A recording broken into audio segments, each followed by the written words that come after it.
So another E3 has come and gone, and this year was actually not too great. I did not love this year's E3 as much as I was hoping to. I thought this would be the year where we finally got a ton of new information on Halo Infinite, and just a bunch of new stuff on games that I've been dying to see for years, like the Avengers game, and a lot of that didn't really pan out, and that really disappointed me. So I'm just kind of going to go through each conference, talk about the highlights of each one, and the things that really stood out to me. And this video probably isn't going to be too long, because like I said, there really isn't too much that really stood out to me or really impressed me this year.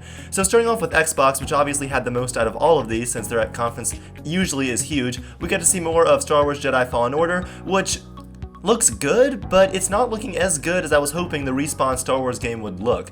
It's still looking like a solid solid action-adventure third-person Star Wars game. I like the no microtransactions. I like that it's a focused single-player story that's going to be canon. I think that's really cool. But when I heard that Respawn was making a Star Wars single-player game, I kind of got this really awesome image in my head, and it looks like it's going to be a solid game, just not as good as my expectations, which I guess is my fault for setting my expectations too high, but I have no doubt that it will be good and a solid enough adventure. I just don't know if it will be a great Star Wars game, but I'm pretty sure it will be a good Star Wars game, and honestly I think that's good enough right now considering the trash we've gotten from EA for the last couple years. So I am really excited. We also got to see more of Dying Light 2, which I'm actually really excited about, and we'd already seen a little bit of gameplay at last year's E3 and some events leading up to this year's E3, and we got to see a little bit more gameplay and some other hands-on stuff, and it still looks good. I'm still really excited to play it. I'm still gonna buy it, but I just felt during the actual conference they could have actually spent more time showing new gameplay besides just a barely a minute long trailer, and then that's just it, and then they give us the release date. I'm happy we have the release date now,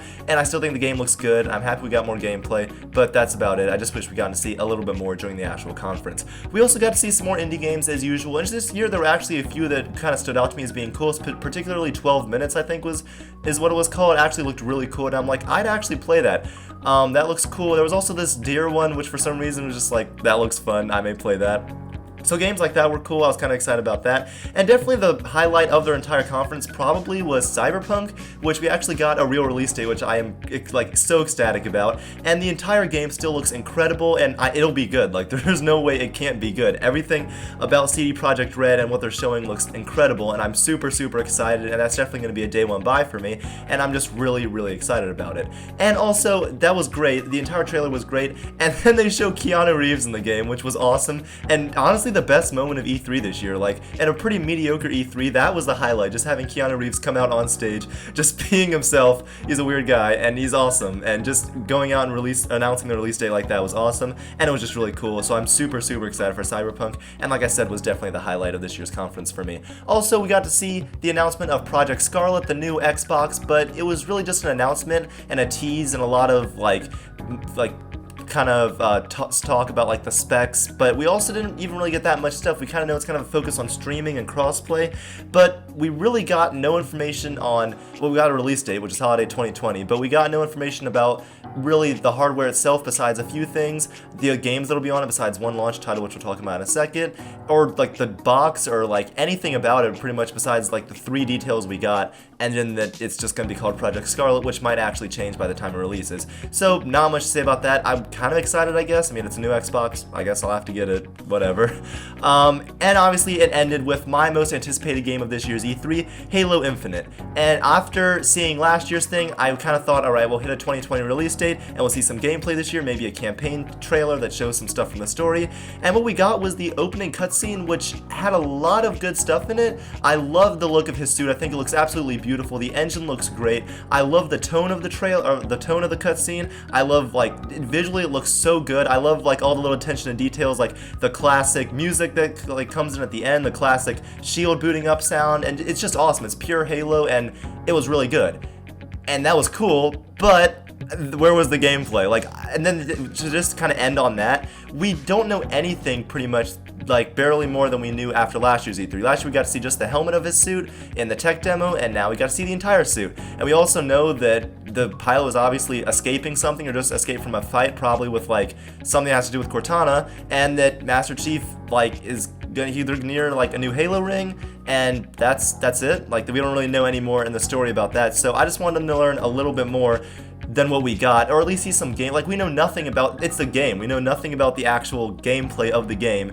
Nothing still. And yeah, the game comes out in over a year, but I think they could have shown a little bit more and that would have definitely gone a long way and got me excited. I wanted to be like shaking from excitement after this year's E3 due to the Halo stuff, and that's just not what I got. So it was still good though. I still really enjoyed the cutscene, but hopefully next year will be the year where we really get to see gameplay, and I'll have the reaction I was hoping for. Next, moving on to Bethesda. Not too much. We got to see more of Doom Eternal, which looks great. I'm excited. It's gonna be more Doom. I have no doubt it'll be amazing and fun, and I'm super excited. Deathloop is also something cool that I'm really excited about. Arcane's next game, which I really like the Dishonored games. More into like the gameplay of them, like the gameplay of those games is really what stands out.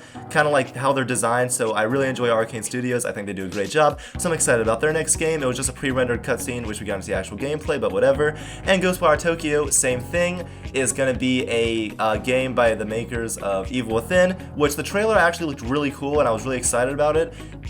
But once again, there was no gameplay and no details by anything. It was just a pre-rendered trailer, which is fine, but you know, like a lot of this year's E3, it was just a lot of fluff and pre-rendered trailers, no real gameplay or any like real surprise announcements or anything like that. Also, moving on to Ubisoft, there was one thing I cared about which I really wanted to see, and I was actually super impressed, and it was Watch Dogs Legion. I really love Watch Dogs, or Watch Dogs 2, I don't like the first one, but I really like Watch Dogs 2.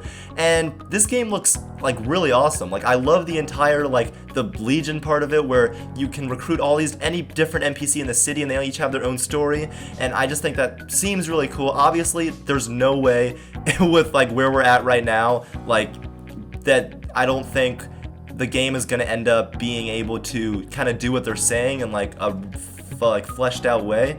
I think the system that they kind of have here with like the ongoing stories that each NPC has will be a good starting point, and then maybe in like Watch Dogs 4 or whatever they can kind of improve on that. But I think it'll be a good start, and I'm still really excited, and I have no doubt that it will be fun, and I just really like the approach they're taking. And this was one of the highlights of this year's conference for me, and I'm super excited about it, and I can't wait to play it when it comes out next year. And also, the last game is Square Enix's conference, which we finally got to see the long-awaited Avengers project, the game that was announced in January of 2017, we finally got to see, and I don't know. Okay, so visually it does not look great, but apparently it's still pre-alpha gameplay, or pre-alpha like cutscenes or in-game footage or whatever. But I like the designs of some of the characters, like Black Widow, I like her design, Hulk, Tony Stark, I like his design. I don't like his suit design, I just think it looks a little weird. I don't love Captain America's, but I think I could get used to it. And then Thor, I also think looks fine. But that's talking about like the art designs themselves. Like graphically and like how they look in engine, all of them just look a little off. All the character models look just not right, and it's very obvious. So that was the first thing that kind of threw me off. And also after we saw that, it was just, that was it. We saw like that first cutscene. They revealed the voice cast, which is impressive, but it is also like, alright, let's get the 2019, like we're making a 2019 Avengers game. If we could just pick any cast like that you think would play Avengers, like the most popular video game actors possible, let's just get them. And that's pretty much what they got. So it's like Laura Bailey, Troy Baker, Nolan North. It's like all those people. So again, that's really cool, but I am excited about that. I think they're going to do a great job. But we saw that first opening cutscene with those 5 Avengers, and that was it. We know that Ant-Man's going to be in the game, probably added in at some point later, Hank Pym, which I was happy about that. I like that it's all original story and original universe and everything like that, and that's about it. And the game comes out in less than a year, and we saw no gameplay, so that's not too reassuring. However, they did do a behind closed doors demo of gameplay that of course got leaked online, because why wouldn't it? And the gameplay actually I think does look pretty good. I'm not sure how it's going to work with co-op, and the game still looks like it'll need a lot of work, and I would not be surprised if it does get a delay. But for now, I think it's got potential to be really cool. The other thing I'm really worried about is the kind of game as a service model that it's going to be taking, because of course every game in 2019 has to do that. So that is kind of worrying me, and that definitely could be the downfall of this game, even if it does have decent gameplay and a decent story and decent graphics and all that when it releases. So hopefully they'll get the character models in check, and hopefully that won't be too much of a hindrance. But from the leaked stuff I did see in the gameplay, I think it looks good enough, and hopefully it will be good. However, for waiting 2.5 years to finally see this, I was a bit disappointed, to say the least. So that's pretty much it for this year's E3. By the way, Nintendo, I don't really ever watch because I don't really care too much about the Nintendo stuff, but I did see some stuff from Pokemon Sword and Shield, which I'm excited about. Like, I love Pokemon, so I will buy that game and buy a Switch just for that. I'm excited. So this year's E3, like I said, was pretty mediocre. A lot of fluff, a lot of pre-rendered trailers with no real gameplay or no real gameplay details or anything like that. So I was a little disappointed, and it's also just kind of a weird point in this generation. We're like switching over generations. Sony wasn't here obviously this year, so that kind of took away some big announcements. But Xbox didn't really have too much besides Cyberpunk. Bethesda had some new stuff, which I'm sure next year when we actually see gameplay for them will be really cool. Watch Dogs Legion looks great, and hopefully Avengers will turn out to be great. And that's just my hope for that. So anyways, let me know what you guys thought about this year's E3. What were your favorite games announced and revealed, and who do you think had the best conference this year? And what do you think the best game reveal was? Thank you guys for watching. Majestic Gaming.